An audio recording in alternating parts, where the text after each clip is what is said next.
At this hour, from downtown St. Louis to New York City to our nation's capital, protests, outrage, even celebration over the leak of the High Court's potential abortion decision. Shockwaves still reverberating tonight after a leaked document reveals the nation's highest court may be planning to overturn Roe v. Wade. June 2022, the U.S. Supreme Court overturns Roe v. Wade, leaving abortion up to the states. In this First Alert 4 feature, a deep dive into the effort to enshrine abortion rights in Missouri and the effort to shut it down. Will the ban stay in place, or will voters overturn it?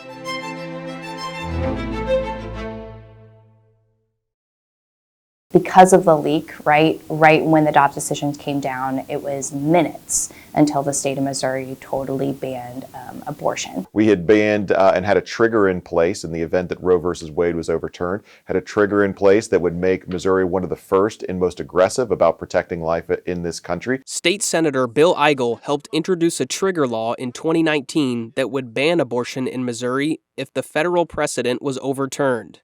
A different version of the bill was passed, setting the stage for 2022. Missouri and 12 other states had trigger laws that immediately went into effect. Missouri does have a trigger law that will restrict abortions. Missouri became the first state in the nation to ban abortion in almost all instances. Even though abortion was officially banned, Missouri had dramatically lowered abortions in previous years. In Missouri, we were down to about less than 200 abortions in the state of Missouri at that point. Hi, I'm Steve Rupp, President of Missouri Right to Life, the largest and oldest pro-life grassroots organization. So we almost were at zero. In 2021, before the Supreme Court's decision, there were 150 abortions performed in the state. People have had to jump through the hoops of 72-hour consent and all of those things that have made it really hard to get care here in Missouri. But this was just that last straw. For people like Dr. Jennifer Smith, the ban was devastating. For others, it was a cause for celebration. The sense of joy that we were feeling, that we knew that the institution, the scourge of abortion, the destruction of life was going to be coming to an end. I really like the idea of it going back to the states. I never felt like that should be a federal decision. I've really spent my life knowing that this was kind of my drop dead issue. This can't happen. But I guess I just never thought it would. Opponents claim Missouri's abortion law lacks clarity. Unless someone is actively dying in front of me, it's not clear whether care that I'm going to provide is going to be considered legal or illegal. Dr. Karen Veckley, also an OBGYN, disagrees. In women whose lives are in danger, whom their babies need to be delivered pre-viable, we've been able to do that. Veckley was trained at a Catholic institution and says current Missouri abortion law doesn't impact patient care in emergencies. Considering the fact that as OBGYNs we've been able to practice in that way, not under governmental law, but under church teaching, then I think it could work. Missouri's ban left only one exception: to save the life of the mother. No exceptions for rape, no exceptions for incest. We talked to a lot of voters on doors who had no idea that a total abortion ban was in place in the state of Missouri. They didn't know that if you were a survivor of rape or incest, you couldn't get access. Crime stats from the FBI show that in 2023, there were nearly 3,000 reported rape victims in Missouri. First of all, rape and incest are tragedies. Rape is horrible. I couldn't agree more. Rape is a horrible thing. But making abortion available in those cases doesn't fix the tragedy. Some state lawmakers tried to add exceptions for rape and incest. Senator Eigel was one of the legislators that blocked the attempt. But the reality is, I also know a lot of folks who were born in spite of the tragic circumstances of their conception. And I don't know that I could ever stand in front. I can't imagine anybody standing in front of those individuals and saying that they don't have a right to be alive today because of the tragedy surrounding their conception.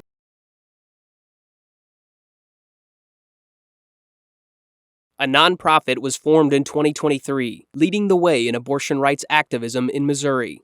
called the Missourians for Constitutional Freedom. They're behind the ballot measure called Amendment 3. This is an issue that is very personal. Tori Schaefer of ACLU Missouri is the organization's president. This grassroots movement has been working to bring forward this amendment long before the Dobbs decision came down. Unfortunately, what I've had to do is play defense. We have put in trap laws. We've made getting abortion ridiculously challenging. To sit back as a physician and let other people control the narrative about what is healthcare and what is abortion care is just the wrong approach. We were really sick and tired of playing defense, quite frankly. What would it look like to go on the offensive? Abortions are illegal in Missouri, but advocates hope to change that by putting abortion on your ballot next year. Getting abortion rights on the ballot would come with several obstacles. One of them from Secretary of State Jay Ashcroft, who is required to create a summary for ballot measures. As the chief election authority for the state, it's not my job to make the people select one answer versus another. It's my job just to lay the facts out before them and let them act how they want. Ashcroft wrote in his summary that the amendment would allow for dangerous, unregulated, and unrestricted abortions, from conception to live birth. The petitioner sued, and a court called Ashcroft's language problematic and argumentative. How do you know whether a synopsis or a summary is good? You compare it to the original. If there is inflammatory language, it is because the initiative petition requires it. And the judges of the Missouri court system refused, in their opinion, to compare the original to the summary because the summary was accurate. Isn't it amazing how they can make things up to be the next shiny new object to keep people distracted from the fact that they delayed our constitutional process by more than 7 months? A court rewrote Ashcroft's summary language, what voters would see on the ballot. With the language decided, abortion rights supporters would need 170,000 signatures to put the question to voters. They collected more than double that in a shortened window of time. Because people wanted to sign so deeply. People actively looking to sign these petitions is what the delay brought to us. September 6th. A Cole County judge rules Amendment 3 did not comply with all the requirements of initiative petitions. The fate of the measure was now unclear. Secretary of State Ashcroft removed the amendment from the state website. I then did what I had to under the law, and I stopped it from going to the ballot until a further determination could be made. The decision was now up to the Missouri Supreme Court. 4 days later, the judges ruled 4-3 to keep Amendment 3 on the ballot. At 10, 55 days from the November election, and we now know abortion access in Missouri will be up to you, the voter. Yeah, that's after a hectic few days in court. The legal battles were over. Amendment 3 will be decided at the polls. Donations in support of Amendment 3 came pouring in, some in the form of millions of dollars. We have a lot of leftists that want to see abortion make a comeback in the state of Missouri, are pouring tens of millions of dollars into this effort. Right now, the abortionists are trying to re-enshrine abortion, the culture of death, back into the Missouri Constitution. Based on what has happened in other states, dark money will soon flood into Missouri to enshrine unrestricted abortions in our state. This amendment has certainly been pushed by Planned Parenthood and the ACLU, which think that there's some kind of innate right to kill innocent children in the womb. Campaign filings show nearly $22 million has been donated in support of Amendment 3. It's financially backed by groups like Planned Parenthood and the ACLU that have local ties. Schaefer pointed to an effort led by people here in Missouri. I mean, Missouri voters have supported this. Missourians, this would have not got on the ballot but for Missourians signing the initiative petition. But several out-of-state groups have also made big donations, like the 1630 Fund, which has donated hundreds of millions to progressive causes. The Fairness Project has donated at least $3.5 million for Amendment 3. The groups aren't required to disclose their donors.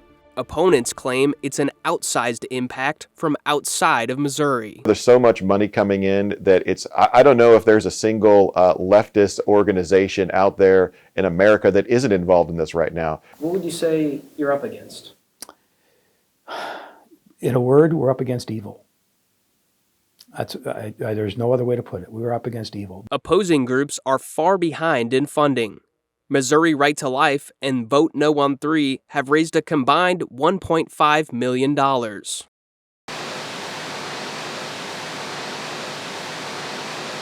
Around the country, the National Abortion Lobby is working to rewrite state constitutions with dangerous, loophole-filled amendments. No restrictions, no parental consent, no medical professional required. Here in Missouri, their amendment poses a direct threat to the health and safety of women, girls, and babies. Amendment 3 opponents have made bold claims about its possible effects. One is that the amendment would allow for transgender surgeries on minors. It actually specifically says that it tries to create a protection across anything with reproductive health care. That's what it specifically says. And that could be used by the folks over at Planned Parenthood. That could be used by the folks in the transgender medical industry as justification for bringing precisely those kind of surgeries back. Opposition's narrative around this is just totally false.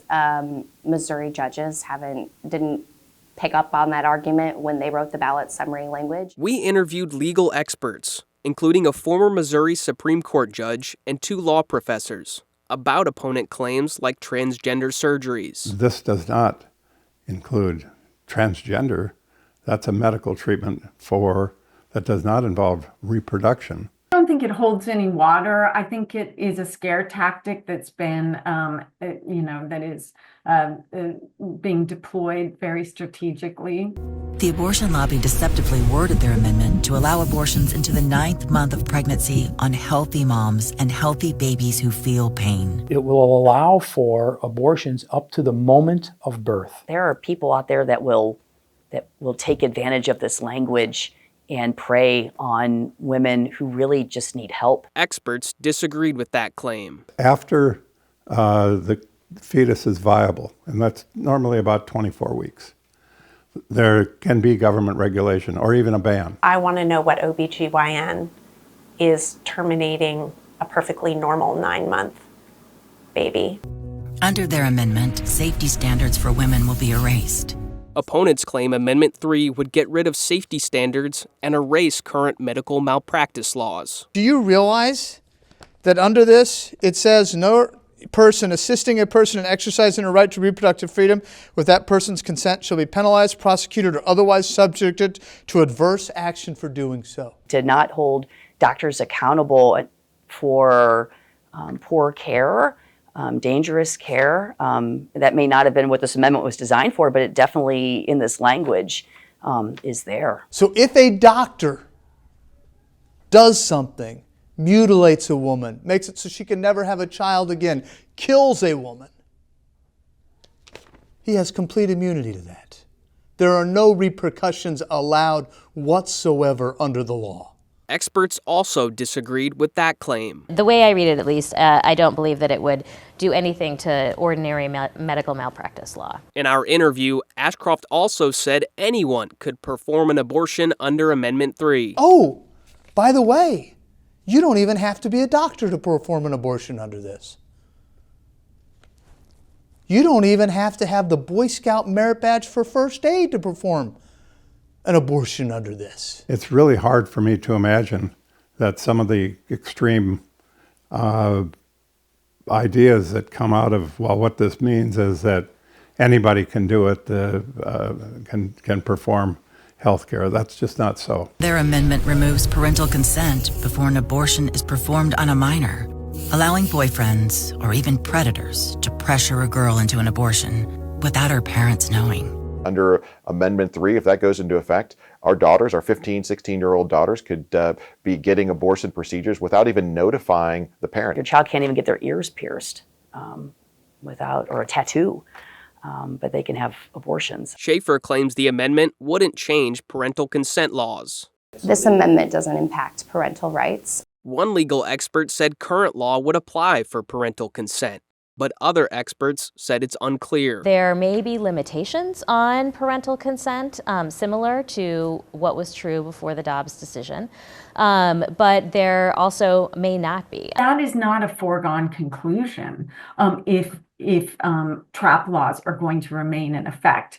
So parental consent, waiting periods, forced ultrasounds, all of those things. And that's going to have to be litigated. They're also lobbying to be able to get your tax dollars to pay for abortions across the country. Under current Missouri law, taxpayer funds can't be used for abortions or abortion facilities. Federal funds cannot be used for abortions except in cases of life endangerment, rape, or incest. Aren't taxpayer-funded abortions already illegal in the state of Missouri? Sure, but we're changing the Constitution under Amendment 3. And remember, this is a constitutional change. This is the highest law in the land. And if the Constitution gets changed, no matter what is passed, no matter what is currently in state code that we as the legislature have put in as a protection, all of that is overwritten by what the Constitution now says. Every one of those laws, every one of them will be gone. There will be no restrictions on abortion whatsoever in the state of Missouri. And it's trying to be presented as this compromise position on abortion. That's not what it is. The Missouri Supreme Court said constitutional amendments cannot implicitly repeal all conflicting laws. Amendment 3 is not going to wipe away every law that's on the books.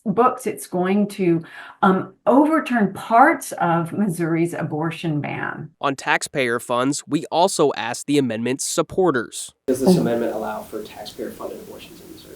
The amendment does not say that. Like, it will be these ambiguous questions of how it will be applied. It's no surprise to anyone that there is going to be litigation after this amendment passes, and those questions will be up to Missouri judges to decide. During the campaign, Amendment 3 supporters have also been busy airing ads on air and online. When they could, Missouri politicians took away our freedom with an abortion ban, with no exceptions for rape, incest, or women's health. Now, Missouri's abortion ban forces doctors to wait until patients are bleeding out or in septic shock to provide care. Abortion was the right decision for us, a private medical decision.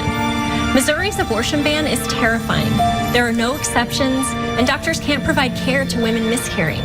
They're not telling the truth. Abortion's kind of thrown there in the middle of miscarriage and ectopic and pregnancy care, and all of that. We don't need this amendment for that. That's already protected and safe in Missouri. Abortion is the intentional taking of an innocent child's life through violent means. That's what abortion is. We don't say that. If we want to be a society that protects women, then we're going to do everything we can to stop abortion. I think it's about money, and I think it's about convenience. I think the people that are pushing this, that are spending the millions of dollars, they understand that there's money to be made in aborting kids. If the point of the amendment is to get abortion back in Missouri, I just feel like that can be done better. Abortion is healthcare, and it's never not going to be healthcare. If we cared as a government, as elected representatives, to do what's right for people, we wouldn't be where we are today. I think it's absolutely ridiculous that my grandmother has had more rights growing up at this point in her life than I do. America's most divisive issue at the forefront of Missouri's November election. Will Amendment 3 pass in November? Yes. Yes, it will. Amendment 3 is going to pass this November. Missouri will do it. I'm optimistic that Amendment 3 will fail on November 5th. No, it will not pass. Amendment 3 passes. No. Do you think Amendment 3 is going to pass on November 5th? I do. I think that, again, because of how it's out there as being really necessary for, I see it all over my neighborhood. Both supporters and opponents echoed one thing: voters should read the change for themselves. Reporting in St. Louis, this is Matt Woods.